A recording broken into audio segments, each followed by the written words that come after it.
3회층 시사시점, 오늘은 장해찬 청년재단 이사장 그리고 권지웅 전 더불어민주당 비대위원 두 분과 함께 하겠습니다. 어서 오십시오. 안녕하세요. 장해찬입니다. 네, 권지웅입니다. 네. 지금 현재 우리 방송 유튜브로도 생중계가 되고 있습니다. 유튜브 MBC 라디오 시사 채널로 함께 해주시면 되겠습니다. 자, 본격적으로 이제 두 분이 가져온 뉴스를 이제 얘기를 나눠봐야 되는데 그 얘기 듣기 전에 뉴스에서 요즘 장해찬 이사장께서 상당히 많이 오르내리시더라고요. 네, 제가 최근에 국민의힘 전당대회 청년 최고위원 출마 선언을 했는데요. 네네. 선언문이 좀 셉니다. 세다 보니까 아무래도 화제가 되는 것 같고 예. 청년 최고위원 선거인데 이 정도 관심을 주셔서 개인적으로는 참 감사할 따름입니다. 근데 곳곳에서 또 그러니까 여러 얘기들이 많다 보니까 말씀해주신 대로 화제성이 좀 높다 보니까 네. 이제 비판적인 목소리도 좀 들리던데 진중권 교수는 또 나치 수준의 용어다 뭐 이렇게까지 얘기를 했고 김용태 전 최고위원도 민주주의에 대한 이해가 좀 부족한 것 같다. 물론 이제 모두가 다 응원을 하기는 좀 어렵고 비판은 당연히 또 있을 텐데 네. 어떻게 좀 얘기를 하고 싶으십니까? 일단 이 두 분이 비판을 하니까 특히나 진중권 교수님이 비판을 하니까 제가 당선되겠구나라는 확신이 좀 많이 들어요. 그래요. 이분이 비판한 분들이 정치적으로 항상 잘 되더라고요. 선거에서. 근데 일단은 이 진 교수에 대해서는 만약 제가 다른 방송에서 민주당 정치인에 대해서 나치 수준의 용어다. 내지는 빨갱이 수준의 용어다. 이런 말을 쓰면 저는 아마 그날로 방심이 제재를 받고 방송 출연이 힘들어질 겁니다. 이 방송 공정성에 대해서 국민의힘이 이야기 많이 하는데 네. 진중권 교수나 소위 말하는 진보 성향 패널들에 대해서 너무 기울어진 많이 봐주는 운동장이 설정되어 있는 거 아닌가라는 문제 제기를 좀 하고 싶어서 방심이 제소도 했고요. 예. 김용태 전 최고가 민주주의 말씀을 하셨는데 일단 피하지 마시고 청년 최고에서 정명승부 하자는 말씀 좀 드리고 싶습니다. 뭐 일반 최고 뭐 이런 것들 기탁금이 일단 5천만 원이거든요. 네네. 대부분의 청년들은 그 5천만 원을 기탁금으로 낼 만한 경제적 형편이 안 될 겁니다. 큰 저도 돈이죠. 마찬가지고 큰 돈이죠. 청년 최고 나오면 500만 원이면 붙을 수 있어요. 10배 더 내지 마시고 500만 원 내시고 저랑 붙으시면 되고요. 민주주의라는 게 방종이나 분탕질까지도 정당 민주주의로 표현하진 않거든요. 저희가 이준석 전 대표의 민주주의를 빙자한 분탕질 때문에 얼마나 많은 손해를 봤습니까? 그분을 따라다닌 분인 만큼 민주주의에 대한 이해를 분탕질이라는 단어로 잘못 생각하고 계신 것 같습니다. 좋습니다. 뭐 상대당이긴 합니다만은 또 이제 비대위원이셨으니까 권지웅 전 비대위원도 뭐 덕담이든 뭐든 한마디 해주신다면 어떤 얘기 할 수 있을까요? 저는 장해찬 그 이사장님과 방송을 여러 개 하고 있어요. 그래서 장해찬 이사장님이 가지고 있는 어떤 언변이라든지 아니면 논리의 연결성이나 이런 것들은 대단하다고 생각합니다. 근데 이번에 출마하시면서 냈던 것 중에 뭐 예를 들면 가짜 보수를 청산한다거나 혹은 아니면 민주노총을 해체하겠다 이런 것들은 사실 저는 선뜻 동의는 안 돼요. 왜 그러냐면 그러니까 지금 장해찬 이사장께서 보시기에 그 조직이나 어떤 사람들이 국민의힘에게 안 좋다라고 생각하실지 몰라도 전체적으로는 다른 이견을 가진 집단이 있는 것이 저는 필요하다고 생각하거든요. 그래서 그것이 꼭 공약일 필요 있었을까 이런 생각은 들었습니다. 참 이 우리 권비대 같은 분이 국민의힘에서 네. 이견을 내는 세력이었다면 제가 존중하면서 같이 갈 수 있었을 텐데 그게 참 많이 아쉽네요. 네. 좋습니다. 뭐 이게 오늘 뭐 주제는 아니었으니까 그래도 또 어쨌든 출마를 하셨기 때문에 뭐 파이팅 하시고요. 자, 오늘의 그러면 이제 본격적인 두 분의 뉴스도 이야기를 나눠보겠습니다. 역시 좀 전당대회와 관련한 뉴스 장해찬 이사장께서 가져오셨네요. 네, 요즘 사실 국민의힘 출입하는 이 여의도 기자분들은 나경원 전 원내대표, 예. 지금 저출산고령사회위원회 부위원장의 출마 여부 등등에 대해서 촉각을 곤두세우고 있는데요. 네. 지난번에 이제 이 아이를 낳게 됐을 때 대출을 탕감해주는 헝가리식 제도를 신년 기자회에서 발표한 이후 또 대통령실 안상훈 사회수석이 나와서 이건 정부 정책 기조와 다르다라고 정면으로 반박하지 않았습니까? 네.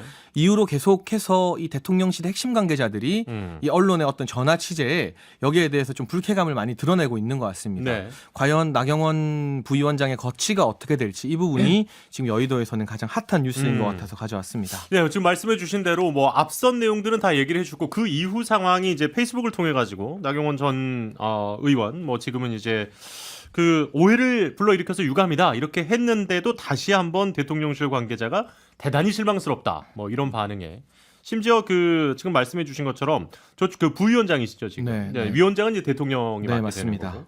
내부에서 해촉 얘기까지 나온다. 뭐 이런 뉴스까지 좀 들리더라고요. 어떤 의견을 좀 갖고 계신지도 궁금합니다. 뭐 이걸 전당대회와 관련해서 정무적으로 정치적으로 해석하는 분들도 많지만요. 네. 일단 윤석열 정부가 정책 혼선 때문에 좀 호되게 국민들로부터 회초리를 맞았던 적이 있어요. 음. 박순애 전 교육부 장관이 제대로 된 논의 없이 이 취학 연령, 입학 연령 이 하향을 꺼냈다가 그랬죠. 저희가 학부모님들한테 정말 호되게 매운맛 보고 회초리 맞고 반성했거든요. 근데 그러한 전례가 있기 때문에 아주 굵직굵직하고 중요한 정책에 있어서 부처와 또 대통령실과 협의가 안 된 것들이 아이디어 형태로라도 나오는 것에 대해서 더욱 또 조심하고 민감할 수밖에 없다라는 사전 설명, 역사적 배경이 좀 있는 것 같고요. 네네네. 그리고 또 한 가지는 이제 제가 그냥 사실관계만 정정하자면 예. 이 저출산 고령사회위원회 부위원장이 뭐 상근직이 아니고 급여가 별도로 나오진 않지만 그렇다고 민간인인 것은 아닙니다. 일단 그 나경원 부위원장이 본인 민간인 분이다 뭐 이런 식으로 또 얘기를 했기 때문에 하시는 얘기 같아요. 광화문 정부청사에 사무실이 마련돼 있어요. 예. 그리고 아마도 이 활동을 할 수 있는 어떤 그게 뭐 제약이 좀 있겠습니다만 국민 세금으로 운영되는 법인카드가 나옵니다. 그러면 뭐 상근이 아니고 급여가 안 나온다 하더라도 이건 민간인이 아니라 공직인 셈이거든요. 예. 그렇다면 더더욱 이 정치적으로 여러 가지 해석을 불러일으킬 수 있는 이 활동이나 뭐 또 여러 가지 언행 메시지. 뭐 이런 것들. 메시지. 특히 앞서 말씀드린 저희가 교육부 전 장관 박순애 장관 때문에 혼이 많이 났었는데 그 정책 혼선을 야기할 수 있는 부분에 대해서는 매우 조심스럽고 신중하게 접근할 필요가 있다. 공직자로서의 책임감이 있는 것이니까요. 그 부분에 대해서 대통령실에서 좀 문제 제기를 하는 것 같습니다. 근데 일단 그런 의견들도 있잖아요. 이게 이제 뭐 정책으로 나오겠다는 것도 아니고 아이디어 차원을 가지고 대통령실에서 이렇게까지 비판하는 건 좀 이례적이다. 권지웅 전 비대위원은 이 사건을 어떻게 보셨는지. 그러니까 지금 사실은 국민의힘 관계자분들은 이 어떤 나경원 부위원장에게 가해지는 어떤 비판이 정책적 비판이다라고 말하고 싶겠지만 제가 보기에는 그렇게 전혀 보이지 않아요. 왜 그러냐면 그 초등학교 입학 연령 인하와 관련된 것이 되게 큰 화제가 되었던 거 교육부 장관이 보고한 것으로만 그렇게 된 게 아니라 대통령이 좋아 빠르게 가. 라고 하면서 이게 문제가 되었어요. 근데 이제 그 고령 사회와 그리고 저출산 관련해서 부위원장이 아이디어를 내는 것 자체가 사실 그 자체로 어떤 반향을 일으키기는 어렵습니다. 그리고 이 내용 자체는 홍준표 전 대선 주자가 본인도 이야기했던 것이거든요. 그래서 이 자체를 어떤 정책적 혼란을 일으키기 때문에 대통령실에서 이렇게 나섰다라고 하기엔 너무 이례적인 조치여서 그렇게 이해가 안 되고 사실은 윤석열 대통령은 당무에 개입 안 하신다고 하지만 일관되게 개입해 오고 계시잖아요. 그런가요? 그러니까 뭐 느끼겠는데. 내부 총질 문자를 보내서 이준석 대표가 민주적으로 선출되었음에도 불구하고 완전히 비대위 체계로 넘어가 버렸죠. 그리고 그 전대 룰도 사실은 정진석 비대위원장이 그 룰을 바꾸기 한 달 전만 해도 나는 당원 100% 룰은 들어본 적도 없다라고 말했는데 윤석열 대통령께서 사적 자리에서 당원 100% 룰도 괜찮지 않아요? 라는 보도가 있은 다음에 되게 빠르게 변했습니다. 그리고 심지어 지금은 나경원 부위원장도 나가지 말라고 말하고 있는 것처럼 보이기 때문에 저는 지금 이렇게 개입해서 줄 세우기에 성공할 수 있을지 몰라도 국민의힘을 좋게 만들기는 저는 어렵다고 생각합니다. 근데 저는 우리 보수 정당이 지난번 이명박 정부, 박근혜 정부 때요. 단 한 번도 당정 일체 좀 잘 되는 지도부를 가져본 적이 없어요. 이명박 정부 때는 친박의 힘이 더 셌었고 또 박근혜 정부 되니까 그때 친박이었던 분들이 이제는 막 비박한다고 막 그랬었거든요. 근데 윤석열 정부는 좀 특수한 상황인 게 극단적 여소야대 상황에서 출범한 정부잖아요. 그러니까 다른 정부보다 더 당정 일체가 돼야 될 필요성을 좀 절실히 느끼는 것 같고 그 과정에서 이 국회의원들이나 많은 출마 후보군들이 자연스럽게 대통령실과 함께 가겠다라고 말하는 거는 이례적이지 않은 이 당심에 있어서 많은 동의와 지지를 받는 부분이라고 생각합니다. 그리고 제가 하신 말씀 일일이 다 팩트로 반박할 수는 없지만 시간 관계상 요즘 보면 권지웅 전 비대위원뿐만이 아니라 소위 말하는 진보 성향이나 민주당 패널분들이 나경원 부위원장의 출마를 아주 응원해요. 그리고 김용태 전 최고 같은 경우도 굳이 말하자면 뭐 이준석 전 대표나 유승민 전 의원과 뜻을 같이 하는 정치인이잖아요. 이런 분들이 또 나경원 전 원내대표, 나경원 부위원장의 출마를 막 촉구하고 있어요. 이 상황 자체가 그러니까 이 국민의힘 내부에서 글쎄요 많은 당원들의 동의를 받지 못하는 분들이나 또는 민주당 진영에서 나 부위원장의 출마를 종용하는 것 자체가 정치적으로 나 부위원장한테는 도움이 안 되는 겁니다. 네. 좋습니다. 그러면 일단은 어쨌든 바라보는 시각의 차이는 분명히 뭐 두 분이 있으시겠지만 이게 이제 정치적으로 오해를 살 수 있기 때문에 조금 적절치 않았다라는 입장이신 것 같고 오히려 지금 이제 당대표 선거와 관련해 가지고 메시지를 주는 거다라고 지금 두 분은 달리 보시는 거잖아요. 이기수님께서 이런 의견 주셨는데 나경원 대표 나와야 됩니다. 피하지 말고 하셨는데 바로 질문을 이렇게 넘어가죠. 나와야 됩니까? 아니면 이번에는 좀 참으셔야 됩니까? 어떤 의견들이신지요? 그러니까 저는 만약에 전당대회를 염두에 두고 계셨다면 예. 저출산 고령사회 부위원장이나 기후대사직을 받으면 안 됐었다라고 생각을 합니다. 이 저출산이나 고령사회 문제 또 기후위기 문제가 단순히 지금 정부의 문제가 아닌 인류 전체 문제잖아요. 예. 그리고 윤석열 대통령께서는 선거 과정에서도 저출산 고령사회위원회의 어떤 기능이나 권한을 대폭 확대할 거라고 계속 일관되게 말씀해 오셨거든요. 그렇다면 이 자리를 받았을 때는 당분간은 정무적인 부분이 아니라 좀 공직자로서 여기 대책을 만드는데 좀 집중하겠다는 뜻이 있었던 것 아닌가 하는 생각을 할 수밖에 없는 것이고요. 지금 이제 국민의힘 지지층에서 지지율 1위가 나옵니다. 그렇죠. 나경원 부위원장의 어떤 당내 인기나 지지도, 인지도를 무시하는 사람은 아무도 없어요. 하지만 이 여론조사라는 것 단지 그 수치만 보고 뭔가 정무적 결정을 그때그때 하는 것보다는 좀 긴 호흡으로 뭔가 저출산 관련된 기후와 관련된 대책을 의미 있게 만들어내신다면 그 과정에서 정부와 원활한 협조를 통해서 멋진 또 발표의 기회라든가 정책 발굴의 기회 등으로 본인의 성과를 증명해낸다면 나경원 부위원장이 지금도 워낙 큰 거물급 정치인이지만 훨씬 더 뚜렷하게 성과를 낸 정치인으로 다시금 이 자리매김하지 않을까 하는 생각을 갖고 있습니다. 장 이사장님께서도 지금 얘기를 해주셨는데 국민의힘 지지층 지지율 1위인데 안 나오기도 좀 어렵지 않냐 이렇게 보시는 분들도 있더라고요. 그러니까 뭐 저는 뭐 제가 나경원 의원이 나와야 된다 아니면 나오길 바란다 뭐 이런 의견은 사실은 저는 없습니다. 근데 네. 다만 대통령의 자리는 당 총재가 아니잖아요. 저게 이제 역사적으로 당 총재였던 적이 있었지만 그것을 이제 끊어내고 대통령은 국민의 대통령으로 두고 여당의 역할은 여당 대표가 맡게 하는 것이 우리가 더 바라는 정치의 모습인데 지금 그것이 완전히 거꾸로 가고 있다는 거죠. 그러니까 이준석 대표에 대한 어떤 애정이 있어서가 아니라 이준석 대표가 쫓겨나는 과정이 대통령이 보기에 내부 총질했기 때문이라면 저는 그것을 그냥 허용해 드리기가 저로서는 비판할 수밖에 없었다는 것이고 이번에 유승민 전 의원에 대해서 저는 뭐 호감이 있거나 그렇진 않습니다. 근데 다만 이 룰이 바뀌는 과정이라고 하는 게 역시나 대통령의 발언이었다는 게 저는 되게 우려스러워요. 그래서 지금 대통령이 된 지 7개월이 채 안 된 대통령의 힘이 당연히 있죠.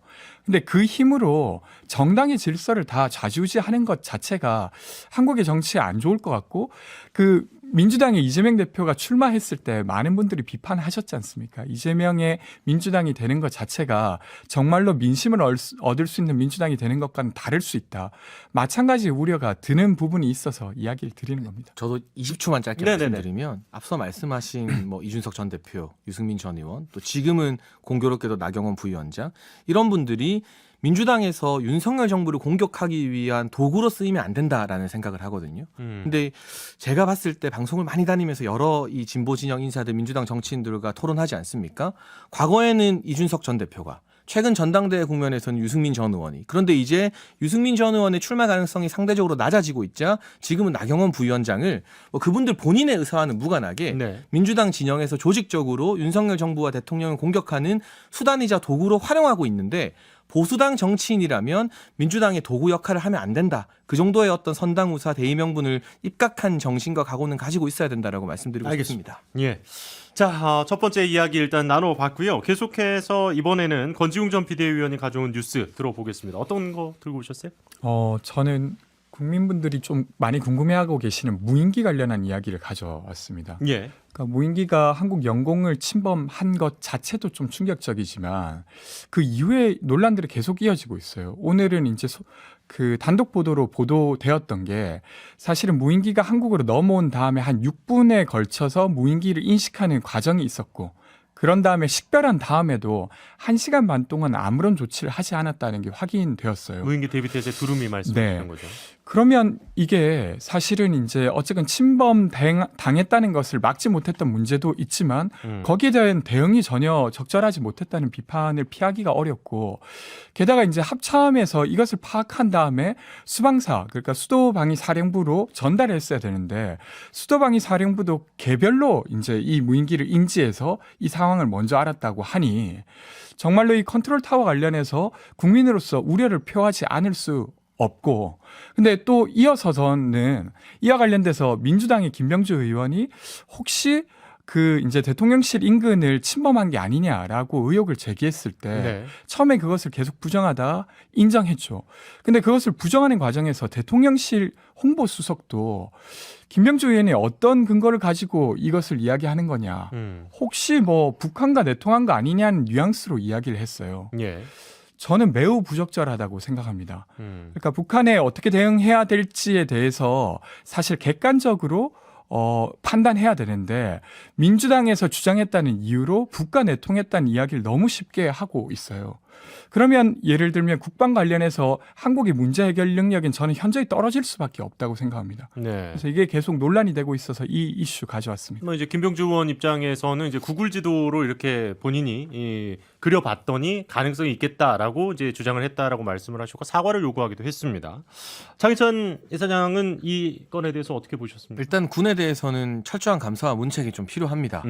뭐 아무리 이 무인기를 빨리 감지해냈다 하더라도 결과적으로는 격추시키지 못했고요. 예. 그리고 중요한 것은 이후에 우리 국민들이 군을 완전히 신뢰할 수 있게끔 시간이 좀 걸리더라도 정확한 보고를 해드려야 되는 거거든요. 네. 근데 좀 일찍 보고하는 과정에서 군의 브리핑 내용이 바뀌었잖아요. 이러면 다음번에 공식 브리핑 있어도 우리 국민들이 보면서 이거 나중에 또 말 바뀌는 거 아닌가? 신뢰도의 문제가 크게 이 생긴다. 불신이 누적되면 정부 네. 신뢰도와 직결되기 때문에 그 같은 과정에서 누가 잘못했는지 책임져야 되는지 밝혀야 되는 건 맞고요. 예. 다만 뭐 자꾸 이 이야기하면 또 이전 정부 이야기 하실 테지만 문재인 정부에서는 북한 무인기가 들어와서 성주까지 내려가서 사드 기지를 촬영하고 돌아가는 걸 감지조차 못했습니다. 근데 이게 돌아가는 길에 떨어진 걸 우리 군이 아니라 민간인이 발견해서 이게 세상에 알려지게 됐거든요.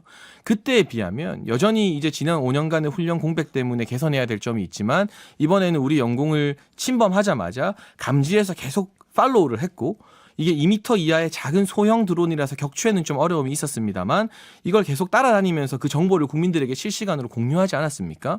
그렇다면 앞으로 이걸 더 발전시키는 쪽으로 같이 이 초당적으로 협력을 해나가고 무엇보다 무인기를 보낸 북한을 강도 높게 규탄해야 되는데 여기에 있어서 이 정부 책임론을 묻고자 하는 의지가 너무 강하다 보면 잘못하면 북한의 잘못을 가루어지는 좀 나쁜 결과를 만들어낼 수도 있다. 이건 좀 민주당이 주의해야 한다는 점 말씀드리고 싶고요. 제가 여론조사 이야기하면 우리 작가님들이 좀 피곤해 하시겠지만 최근 발표된 갤럽 여론조사에서 윤석열 대통령 국정 지지율이 1% 또 올랐는데요. 예. 긍정 이후 1등이 노조 대응이고요. 예. 2등이 국방 안보였어요. 이게 무인기 사태 다 지나가고 나서 조사한 거거든요.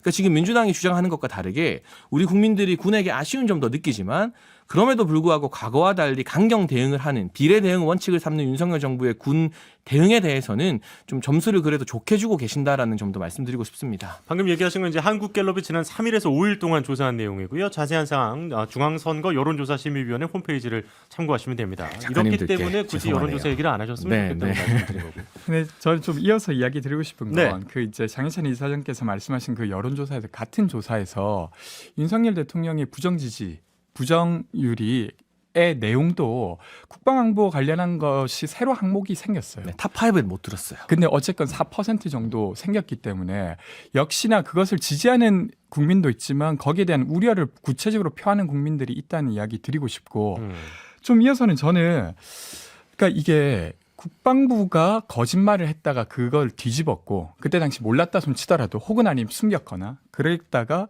지금은 늦장 대응이 발각되었죠. 근데 이것보다 더 심각한 것은 국민의힘 신원식 의원이 그 사실은 그 합참이 보고하는 그 보고 회의장에서 앞에 것만 듣고 뒤에는 나갔다고 해요. 예. 그러니까 김병주 의원이 뒤에까지 다 들었으면 충분히 예측할 수 있었던 것이다. 라고 반박을 할 만큼 상황이었는데 여튼 이 신원식 의원이 북과 내통한 거 아니냐. 라고 시작을 했는데 이것이 여기에 끝나지 않고 김은혜 홍보수석이 정보 어디서 받았냐라고 김병주 의원에게 묻고 이어서 정진석 비대위원장이 북과 내통설을 언급했어요.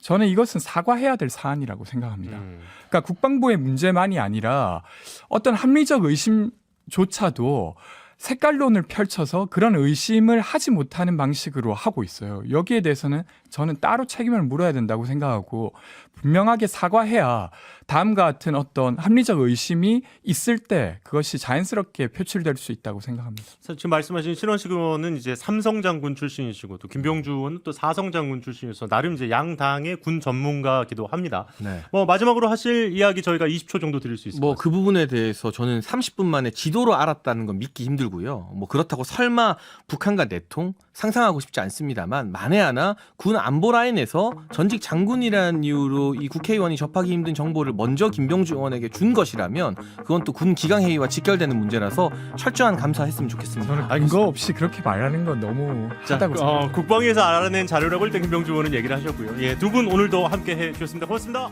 감사합니다.